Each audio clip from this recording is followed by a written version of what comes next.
Hey guys, it's Lord here, back again with another review, and today we'll be taking a look at the Mattel Masters of the Universe Origins Wave 6 Eternian Goddess. That's right. Or the Green Goddess, whichever it said on the packaging. I actually can't remember at this point in time because I've had this figure for a while, and I'm trying to get this review done as quickly as possible due to, well, burning daylight here to say the very least. But at any rate, getting into the meat taters of this review, which comes with a mini comic, the same mini comic as the rest of the wave, Between a Rock and a Hard Place. And on the back, see the rest of the figures in the wave, which I've already taken a look at this point. So that means either tomorrow or the day after, depending on what day of the week this video falls on, because, you know, I do certain things on Thursdays. Throwback Thursdays! It says it on the intro. I hope you can read it.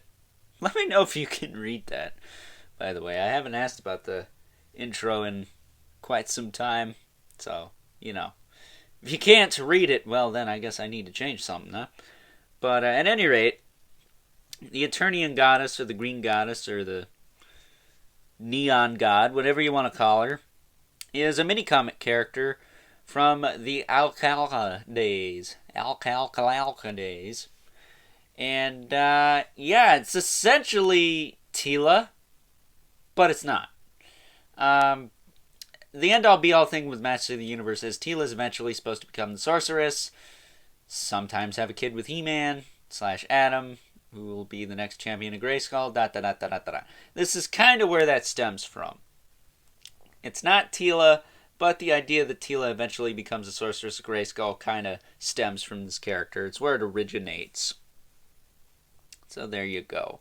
Because I believe this character was the original kind of Sorceress of Grayskull, and with the power harness and, I want to say axe, she gives He-Man, or Ular / Savage He-Man, the OG Savage He-Man, the powers of Grayskull. It wasn't the power sword all the time. Those were just kind of the keys to get in. The power came from the harness. So there you go. A little bit of history for you. But taking a look-see at this figure, I will say, a little bit of a quality thing here. Her hips are very chewed up from coming out the mold, so that kind of sucks, but whatever. They're just really kind of gnarled up at the top here. That could just be some excess that can be scraped off, but just feels very, very mold flashy up there. And then, yeah, her crotch peg is also very loose. She's got that floppy crotch syndrome going on. But the straighter her legs are, the less floppy it is. And she does stand okay. So I guess it's not the end of the world, but just something to note there. Her shield also has a plastic handle this time around, as opposed to the rubber one Teela had. So there you go with that. Her snake staff still don't fit in her hand worth of crap, so that's whatever. And then her headdress piece, which this figure is kind of cool for two reasons. A, it's the Green Goddess, and B, if you took this off on the back here, I'm going to figure out where exactly it plugs in. There it is. You can have a snake Teela. A bit of a 2000X nod there. So there you go. It is basically Teela through and through. Without this on, which we'll leave that off for a minute. Articulation on her head will look up and down a little bit, tilt side to side a little bit, look side to side a little bit. Shoulders go out to the side. They do move back down, they do swing forward and back. She's got a single joint at the elbow, swivel at the elbow, swivel at the wrist, hinge at the wrist, swivel at the waist. Hips kick forward, they kick back, kick out to the side really well. Again, kind of gnarly, loose hips on her. Not quite sure what's up with that. Yeah, it feels like she's missing a chunk out of this one. That's kind of lame. She does have a single joint at the knee, though, which she has really nice tight knees. Like, there is no denying the tightness of those. And she's got the new knee sculpt, so they look a little bit better than, where is she at? have her sitting here somewhere. There she is. The old meat flaps this old Tila had, which I guess if you have the Sorceress from Wave 7, you might be able to fix that. But then she also has that rotation at the knee, and then she has the boot cut with the hinge at the foot, and the rocker, and the peg holes at the bottom of the feet.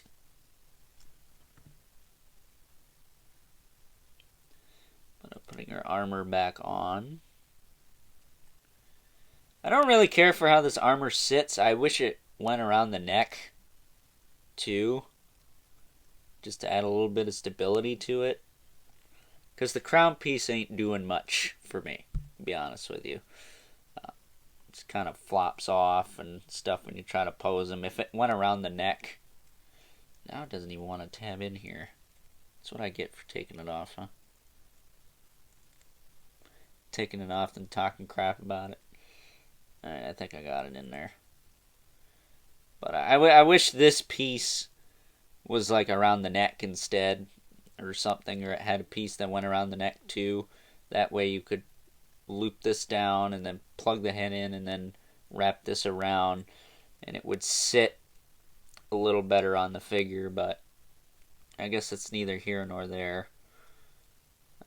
It is a recycled mold, so it makes sense, I guess. There are ways to tweak it and adjust it so it sits a little more snug, but nothing all that effective. Giving her staff back there. Yeah, she looks cool. I dig it. I'm probably going to take the snake headdress piece off of the other Tila. Or off of Tila now. Because that... I never really associated Tila with that piece, really. I always thought she looked more Tila-y without it.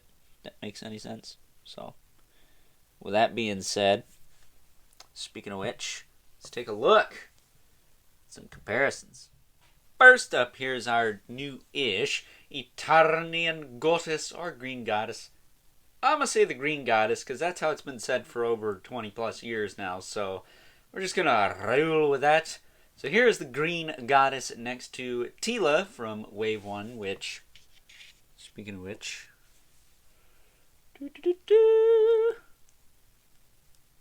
take that off. That's a little better. I will say the Tila shield is a little different too. It has the rubbery handle which you can stretch over the armband, so it's a much more snug of a fit. The green goddess is holding her shield pretty well, so I don't feel the need to swap them out or anything, but just something to note there. That and the Tila armor is a better fit, but I don't believe it's the same color as the goddesses here, so I will not be swapping that out. Maybe I will. We'll see. I'll see how it matches up. But then we also have the LOP Merman, who is essentially the mini-comic version of Merman, so I figured he made sense for a bit of a comparison here. Up next, here is the green goddess next to the rest of Wave 6 of the MOTU Origins line. We have the LOP Beastman, the not-so-stinky stinker, and that sneaky bugger web store. And I actually took the liberty of swapping out the armor between the green goddess and Tila because I think the colors are close enough. I'm not sure if they're exact, but the Tila armor seems to be a better fit on both Tila and the goddess, of course. So I went with that. Let me know in the comments if it is the same color or not. I'm pretty sure it is, but if it's not, I'll just swap it back. It's not that big a deal. I have to check that off cam. But I gotta tell you, really stacked wave of MOTU Origins here. I really like all these figures. Green Goddess being my least favorite, and Web Store, of course, being my favorite. Not a bad set to have. I would highly recommend you pick up all these guys, to be honest with you. And last but certainly not least, we have our two regulars, the Mythic Legion's Brother Mandibulus, the 11th Spawn, who as usual, towers over everyone. So with that being said, time to wrap things up. Some final thoughts. Overall, while I'm not really all that crazy about this figure, or the female figures in the MOTU Origins line in general, nothing against them, they just feel like I get more bang for my buck when I buy the male figures. Gotta be honest, this is probably the best female figure in this line thus far, because not only do you get a lot with this figure, you get the headdress piece, you get the shield, you get the staff, basically everything you got with Teela before. And let's be honest, I think Teela was probably the contender for the best female figure in this line before this lovely green lady came out. Speaking of green, this is a dual purpose figure. You can not only have this as the green goddess, you can also use it as a snake Teela if you take the headdress off. A little bit of a 2000X nod there. And because the figure is not translucent like the classics, you could totally get away with that. So I could see a lot of people picking up 2 of these, ditching the headdress, and calling it Snake Teela, to be quite honest with you. And that's not a bad thing by any means. So for that reason alone, I would highly recommend you pick this figure up. Yeah, it's not my cup of tea, exactly. It's not my favorite, but it's also not my least favorite from this line either. I think she's a really solid release, just not as good as some of the other figures in this wave. So with that being said, I hope you guys enjoyed this review. Don't forget to comment, like, and subscribe. And if you are so inclined, please hit that notification bell so you know whenever I upload more reviews like this one, because we've got to show that algorithm who's boss, right? If you haven't already, hit me up on Instagram at Overlord Productions. But as always, keep comments civil, because the world sucks enough as it is. And until next time, I'll catch you guys later. Where am I? Greetings, Adam. Welcome to Preternia. Who are you? I am Ular, a much cooler version of you. I don't know if I'd say that, but... Ha! Ha! Yeah, right. Greetings, Atom. Teela, is that you? I believe you have me mistaken for another. I am the goddess. Goddess? Of what? The goddess of Eternia. What the hell did you think it was? Oh. How did I get here? You don't know. You freaking died, kid. You mean I'm dead? Yep. As a doornail. Oh, man. Wait a minute, where's Orko? Meanwhile. Where am I? Welcome to Subternia, Orko. Subternia?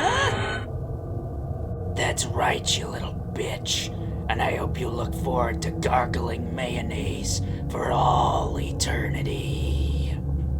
God damn it, I'm allergic to mayo.